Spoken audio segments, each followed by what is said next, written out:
शुरू करते हैं। आज हम लोग महाजनपद काल 600 ईस्वी पूर्व से 325 ईस्वी पूर्व का अध्ययन करेंगे। तो पहला प्रश्न है, महाजनपद गंधार की राजधानी कहाँ थी? तक्षशिला। सही है। दूसरा प्रश्न है, महाजनपद सूरसेन की राजधानी कहाँ थी? महाजनपद सूरसेन की राजधानी कहाँ थी? मथुरा। मथुरा। सही है। वत्स की राजधानी कहाँ थी? कौशाम्बी। कौशाम्बी। सही है। कौशल की राजधानी कहाँ थी? श्रावस्ती। श्रावस्ती। कौशल की राजधानी थी श्रावस्ती। हर्यक वंश के किस शासक को कुनिक कहा जाता था? अजातशत्रु। अजातशत्रु। सही है। किस शासक ने गंगा एवं सोन नदियों के संगम पर पाटलिपुत्र नामक नगर की स्थापना की? उदयन। उदयन। उदयन। सही है। किस शासक ने गंगा एवं सोन नदियों के संगम पर पाटलिपुत्र नामक नगर की स्थापना की? इसका उत्तर है उदयन। अगला प्रश्न है, शिशुनाग वंश का वह कौन सा शासक था जिसके समय में वैशाली में द्वितीय बौद्ध संगति का आयोजन किया गया? उसे काकवर्ण के नाम से भी जाना जाता है। कालाशोक। सही है। शिशुनाग वंश का वह कौन सा शासक था जिसके समय में वैशाली में द्वितीय बौद्ध संगीति का आयोजन किया गया? उसे काकवर्ण के नाम से भी जाना जाता है। इसका उत्तर है कालाशोक। 323 ईस्वी पूर्व में सिकंदर महान की मृत्यु कहाँ हुई थी? बेबीलोन में। बेबीलोन में। सही है। 323 ईस्वी पूर्व सिकंदर महान की मृत्यु कहाँ हुई थी? बेबीलोन में। सिकंदर महान एवं पोरस की सेनाओं ने निम्नलिखित में से किस नदी के आमने सामने वाले तटों पर पड़ाव डाला हुआ था? झेलम नदी। झेलम नदी। सिकंदर महान एवं पोरस की सेनाओं ने झेलम नदी के आमने सामने वाले तटों पर पड़ाव डाला हुआ था। किस प्रकार का मृदभांड भारत में द्वितीय नगरीकरण शहरीकरण के प्रारंभ का प्रतीक माना गया? चित्रित धूसर मृदभांड। किस प्रकार का मृदभांड भारत में द्वितीय नगरीकरण के प्रारंभ का प्रतीक माना गया? ऑप्शन है, गेरू रंग वाले मृदभांड, चित्रित धूसर मृदभांड, उत्तरी काले पॉलिशकृत बर्तन, काले और लाल बर्तन। काले और लाल बर्तन। इसका उत्तर है उत्तरी काले पॉलिशकृत बर्तन। द्वितीय नगरीकरण। किस प्रकार का मृदभांड भारत में द्वितीय नगरीकरण के प्रारंभ का प्रतीक माना गया? उसका उत्तर है उत्तरी काले पॉलिशकृत बर्तन। पाली ग्रंथों में गांव के मुखिया को क्या कहा गया है?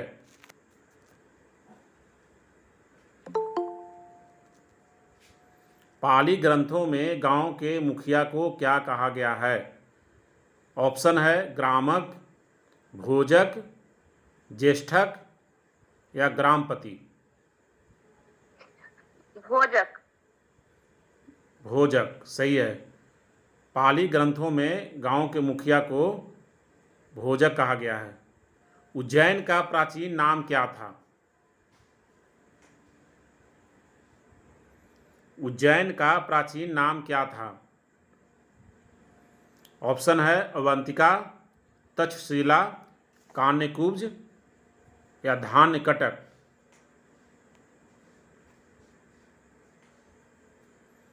उज्जैन का प्राचीन नाम अवंतिका था।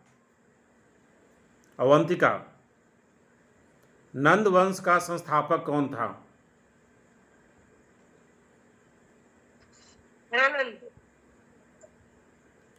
महापदनंद। महापद्मनंद। हाँ, नंद वंश का संस्थापक था महापदनंद।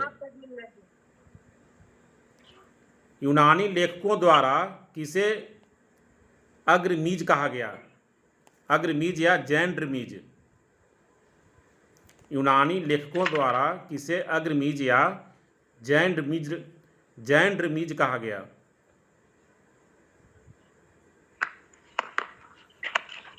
अजातशत्रु, कालाशोक, महापद्मनंद या धनानंद। धनानंद को। धनानंद सही है। प्राचीन भारत में पहला विदेशी आक्रमण किनके द्वारा किया गया? प्राचीन भारत में पहला विदेशी आक्रमण किनके द्वारा किया गया? ऑप्शन है ईरानियों के द्वारा। ईरानियों के द्वारा सही है। प्राचीन भारत में दूसरा विदेशी आक्रमण एवं पहला यूरोपीय आक्रमण किनके द्वारा किया गया? यूनानियों के द्वारा। हाँ, प्राचीन भारत में दूसरा विदेशी आक्रमण एवं पहला यूरोपीय आक्रमण किनके द्वारा किया गया? यूनानियों के द्वारा। ईरान के हखमनी वंश के किस शासक ने भारतीय भूभाग को जीतने के बाद उसे फारस साम्राज्य का 20वां प्रांत बनाया? ईरान के हखमनी वंश के किस शासक ने भारतीय भूभाग को जीतने के बाद उसे फारस साम्राज्य का 20वां प्रांत बनाया? यूडेलियस। ऑप्शन है Cyrus, Xerxes, Darius one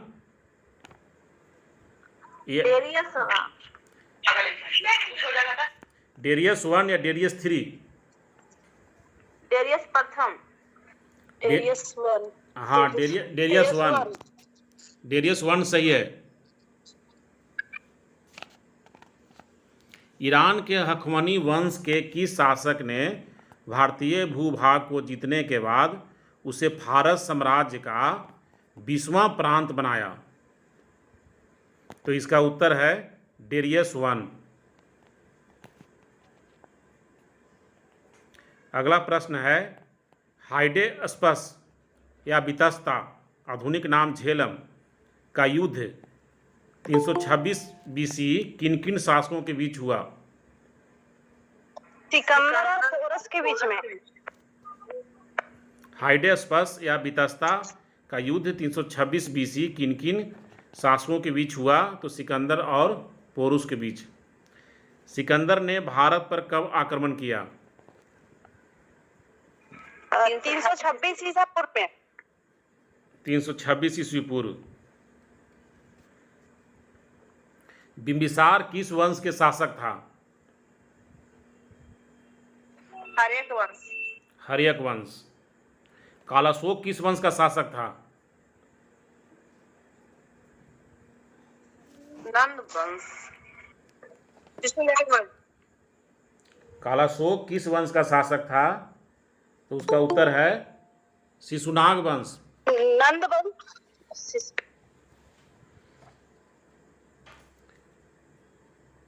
Shishunaga वंश। ठीक है। महापद्मनंद किस वंश का शासक था? नंद वंश का। नंद वंश का। नंद वंश का होगा। हाँ, महापद्मनंद नंद वंश का शासक था। बिंदुसार किस वंश का शासक था? मौर्य वंश का। मौर्य वंश का। सही है। अगला प्रश्न,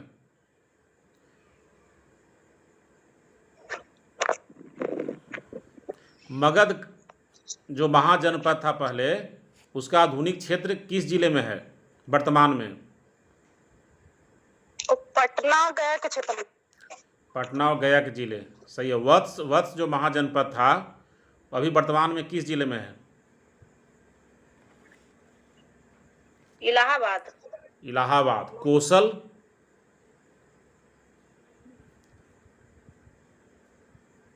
कोसल महाजनपद अभी अवध में है।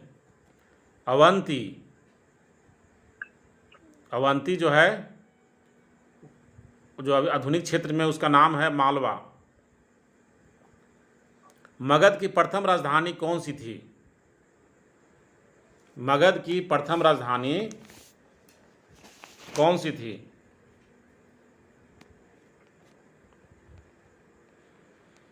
पाटलिपुत्र, पाटलिपुत्र, वैशाली, राजगृह या चंपा?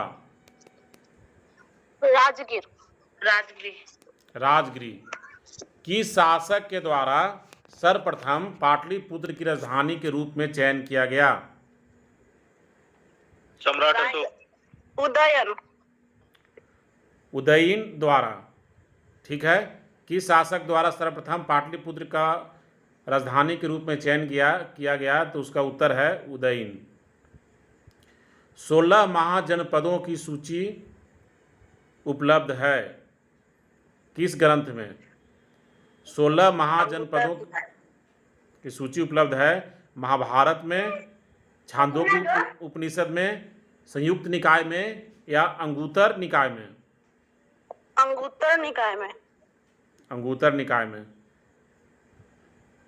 सही है। निम्नलिखित में से मगध का कौन सा राजा सिकंदर महान का समकालीन था? निम्नलिखित में से मगध का कौन सा राजा सिकंदर महान का समकालीन था? महापद्मनंद, धनानंद, सुकल्प या चंद्रगुप्त मौर्य? चंद्रगुप्त मौर्य। निम्नलिखित में से मगध का कौन सा राजा सिकंदर महान का समकालीन था? 44वें बीपीएससी में आया हुआ है, 2001 बीपीएससी में। ऑप्शन है महापद्मनंद, महापद्मनंद, धनानंद, सुकल्प या चंद्रगुप्त मौर्य। तो इसका उत्तर है धनानंद। प्रथम मगध साम्राज्य का उत्कर्ष किस सदी में हुआ था? 6ठी सदी में। प्रथम मगध साम्राज्य का उत्कर्ष 6ठी सदी ईस्वी पूर्व हुआ था। सिकंदर की भारत में सफलता के निम्न कारण थे, उसमें कौन सही है और कौन गलत है उस पर चयन करना है। पहला है भारत में तब कोई केंद्रीय सत्ता नहीं थी। दूसरा है उसकी सेना श्रेष्ठ प्रकार की थी। तीसरा है उसे देशद्रोही भारतीय शासकों का सहयोग मिला। चौथा है वह एक अच्छा प्रशासक था। इन चारों में कौन गलत है या चारों सही है? चारों सही है। चारों सही है। ठीक है। अजातशत्रु किस राज्य का राजा था?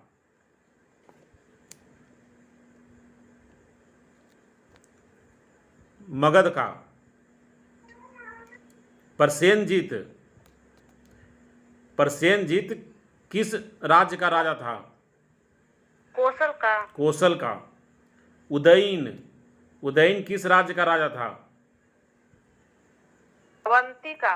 वत्स का। वत्स का। और प्रधोत, प्रधोत किस राज्य का राजा था? अवंती, अवंती का।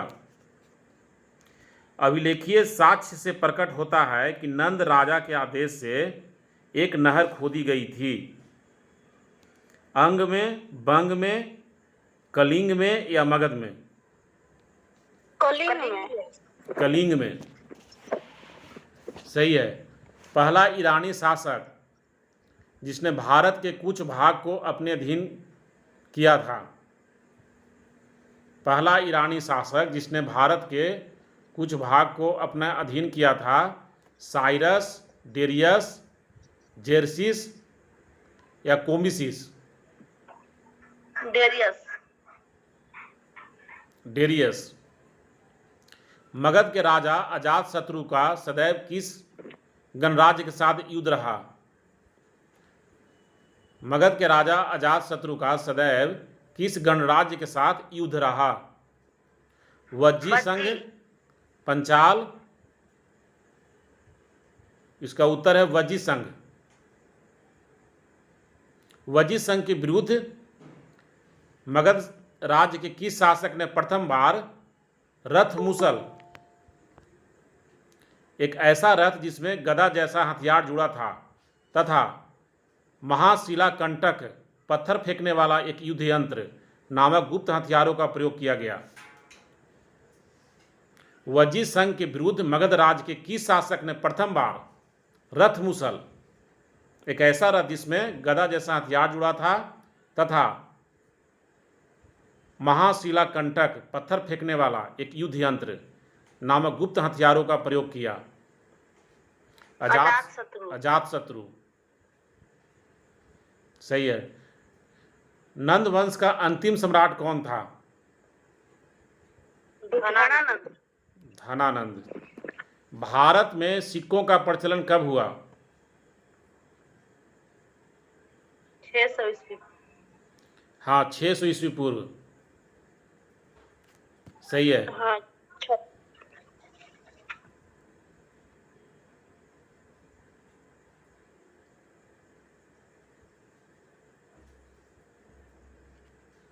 बुद्ध के समकालीन कौन थे? अजातशत्रु, बिंदुसार और प्रसेनजीत। इसमें बुद्ध के समकालीन कौन थे? प्रसेनजीत। अजातशत्रु और प्रसेनजीत दोनों। अजातशत्रु और प्रसेनजीत दोनों। सही है। 6ठी सदी ईसा पूर्व के दौरान बड़े राज्यों के उदय का मुख्य कारण क्या था?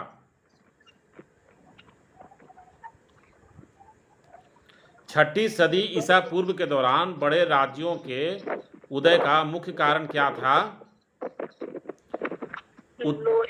पहला है, ऑप्शन है, उत्तर प्रदेश और बिहार में व्यापक पैमाने पर लोहे का उपयोग। दूसरा है, जनजातीय समाज में अधिक व्यवस्थित जीवन का मार्ग प्रशस्त किया। तीसरा है, व्यापार एवं वाणिज्य का उल्लेखनीय विकास। चौथा है, इनमें से कोई नहीं। ऑप्शन ए, उत्तर प्रदेश और बिहार में लोहे का उपयोग। 6ठी सदी ईसा पूर्व के दौरान बड़े राज्यों के उदय का मुख्य कारण था उत्तर प्रदेश और बिहार में व्यापक पैमाने पर लोहे का उपयोग।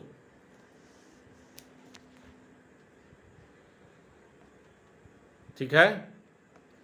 मगध सम्राट बिंबिसार ने अपने राजवैद्य जीवक को किस राज्य के राजा की चिकित्सा के लिए भेजा था?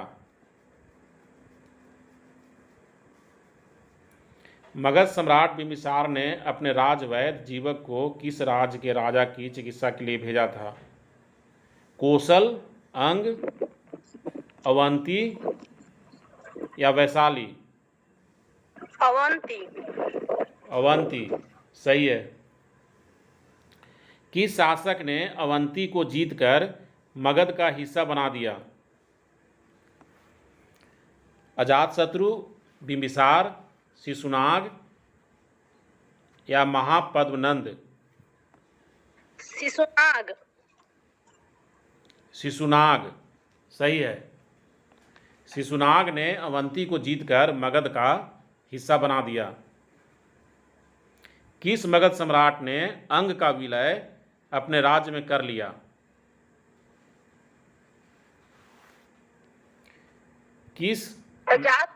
अजातशत्रु।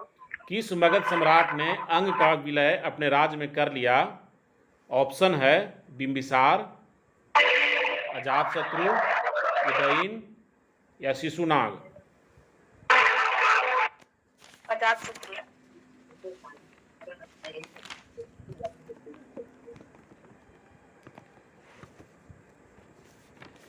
किस शासक ने अवंती को जीतकर मगध का हिस्सा बना दिया? तो उसका उत्तर है शिशुनाग।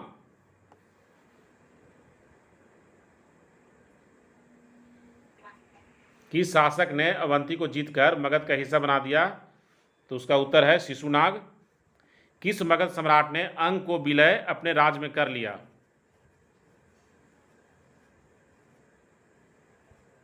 इसका उत्तर है बिंबिसार। किस मगध सम्राट ने अंग को विलय अपने राज में कर लिया? इसका उत्तर है बिंबिसार। शिशुनाग ने किस राज्य का विलय मगध साम्राज्य में नहीं किया? अवंती, वत्स या काशी? काशी। काशी सही है। काशी और लिच्छवी का विलय मगध साम्राज्य में किसने किया?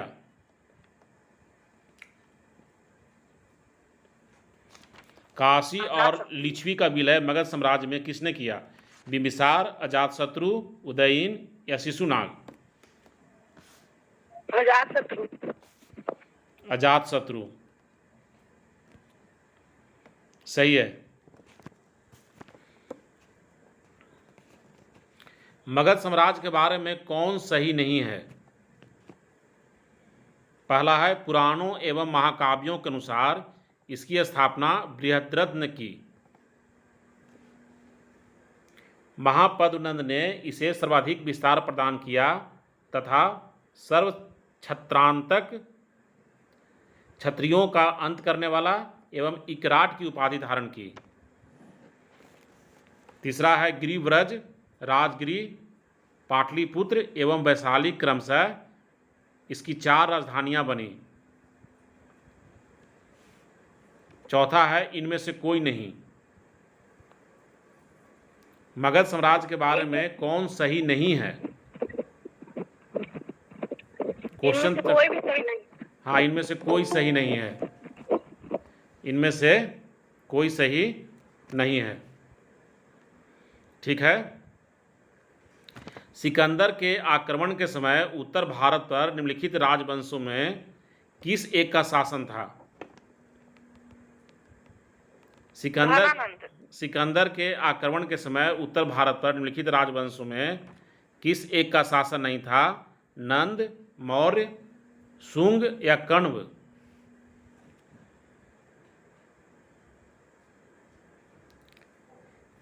शासन नहीं था, नहीं, शासन था। सिकंदर के आक्रमण के समय उत्तर भारत पर निम्नलिखित राजवंशों में किस एक का शासन था? नंद, मौर्य, शुंग या कण्व?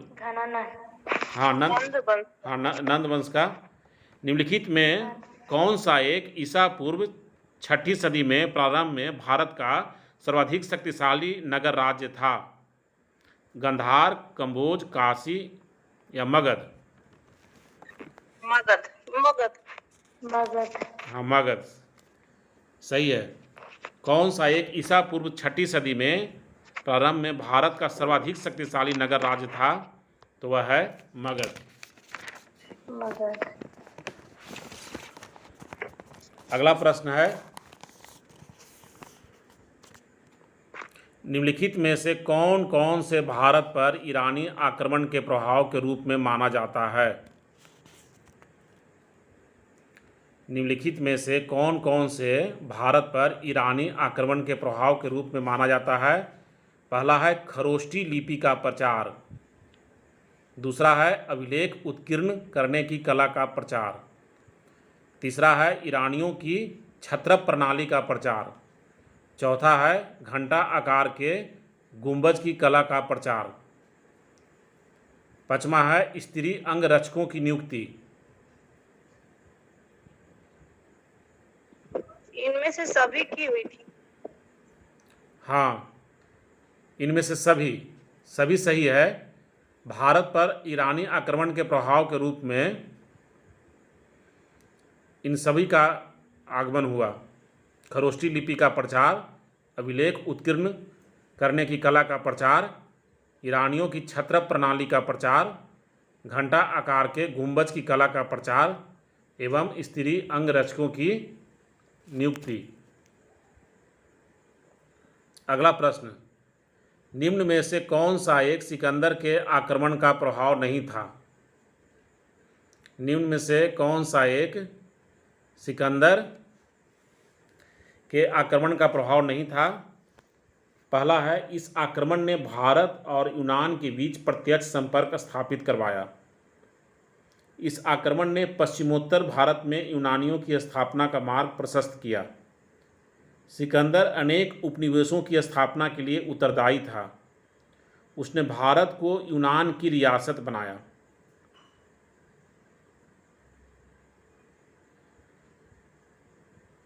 क्या प्रभाव नहीं था, यही चयन करना है।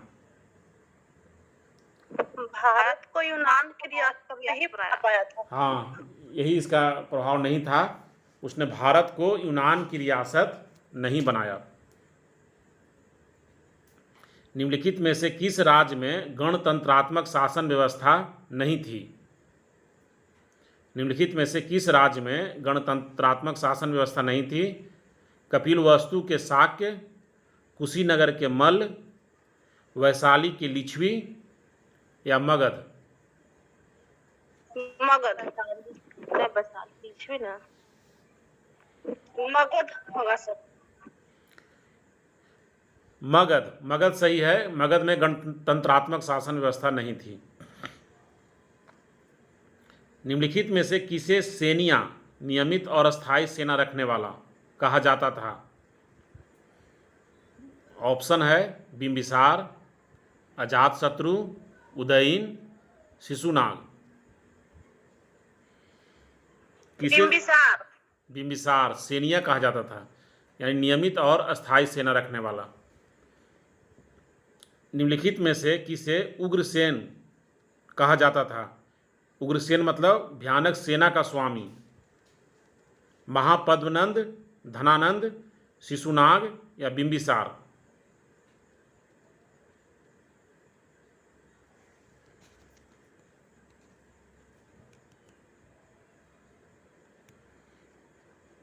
महापद्मनंद, इसका उत्तर है महापद्मनंद को उग्रसेन अर्थात भयानक सेना का स्वामी कहा जाता था।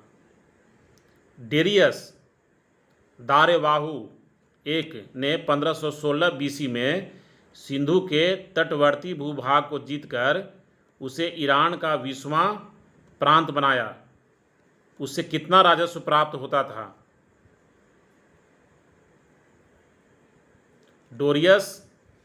डेरियस वन ने 1516 बीसी में सिंधु के तटवर्ती भूभाग को जीतकर उसे ईरान का 20वां क्षत्रपी अर्थात प्रांत बनाया।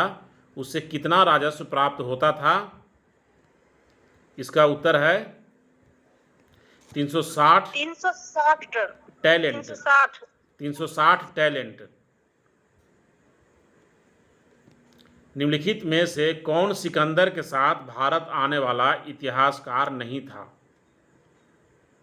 निम्नलिखित में से कौन सिकंदर के साथ भारत आने वाला इतिहासकार नहीं था?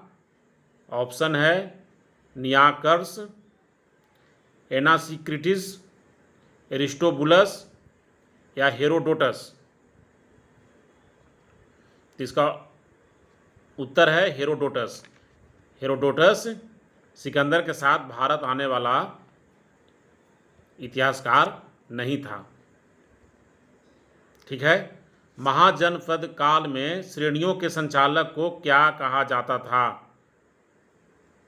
महाजनपद काल में श्रेणियों के संचालक को क्या कहा जाता था? श्रेष्ठीन, सेठ, जेट्टक या ग्राम भोजक?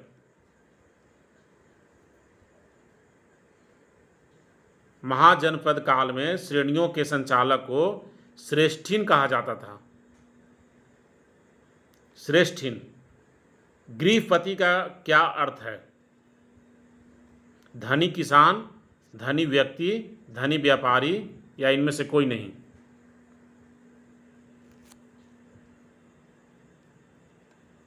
गृहपति का अर्थ है धनी किसान।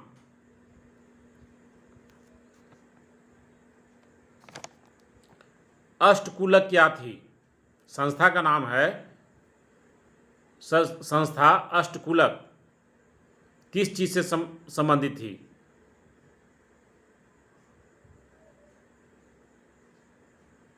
संस्था अष्टकुलक परामर्शदायी संस्था थी। महामात्र संस्था किस चीज से संबंधित थी? महामात्र मतलब उच्च कोटि के अधिकारी। महामात्र मतलब उच्च कोटि के अधिकारी। बलि साधक, बलि साधक का क्या मतलब था?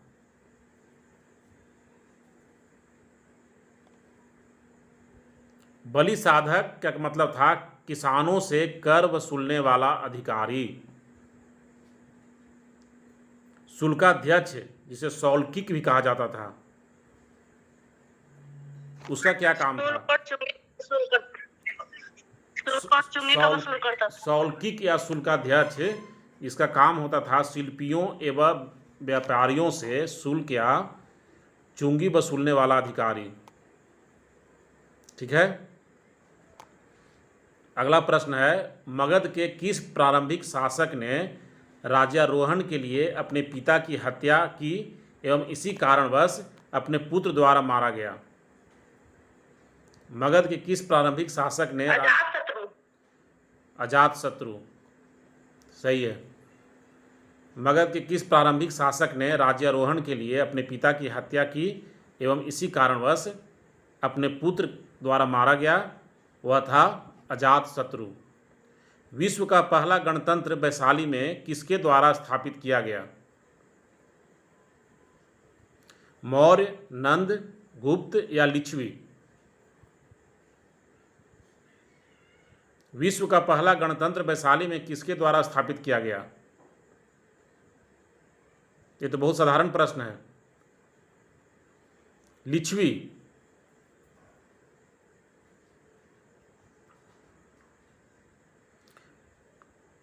कुरु महाजनपद की राजधानी कहाँ थी?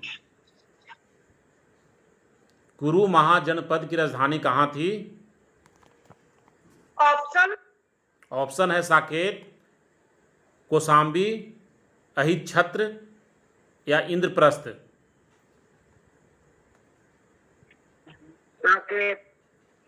कुरु महाजनपद की राजधानी थी इंद्रप्रस्थ।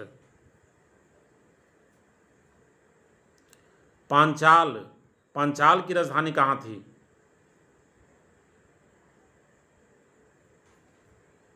अहिच्छत्र। कौशल महाजनपद की राजधानी कहाँ थी? साकेत। कौशल महाजनपद की राजधानी कहाँ थी? साकेत। वत्स, वत्स महाजनपद की राजधानी कहाँ थी? कौशाम्बी। निम्न में से कौन सा एक बौद्ध ग्रंथ 16 महाजनपदों का उल्लेख करता है? निम्न में से कौन सा एक बौद्ध ग्रंथ 16 महाजनपदों का उल्लेख करता है? अंगुत्तर निकाय, मध्यम निकाय, खुदक निकाय या दीघ निकाय? अंगुत्तर निकाय।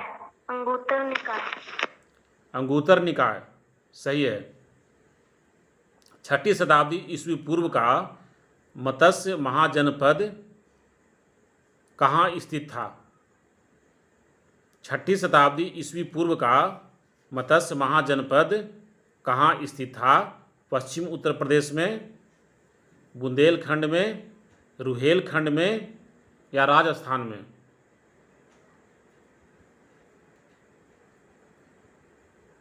छठी शताब्दी ईस्वी पूर्व का मत्स्य महाजनपद राजस्थान में स्थित था। निम्नलिखित में से किस एक नदी को पहले वितस्ता नाम से जाना जाता था? तीस्ता, झेलम, तुंगभद्रा या भरतपुझा? निम्नलिखित में से किस एक नदी को पहले वितस्ता नाम से जाना जाता था? ये तो कल के भी प्रश्न में आया था। झेलम। निम्नलिखित में से किस एक नदी को पहले वितस्ता नाम से जाना जाता था? इसका उत्तर है झेलम।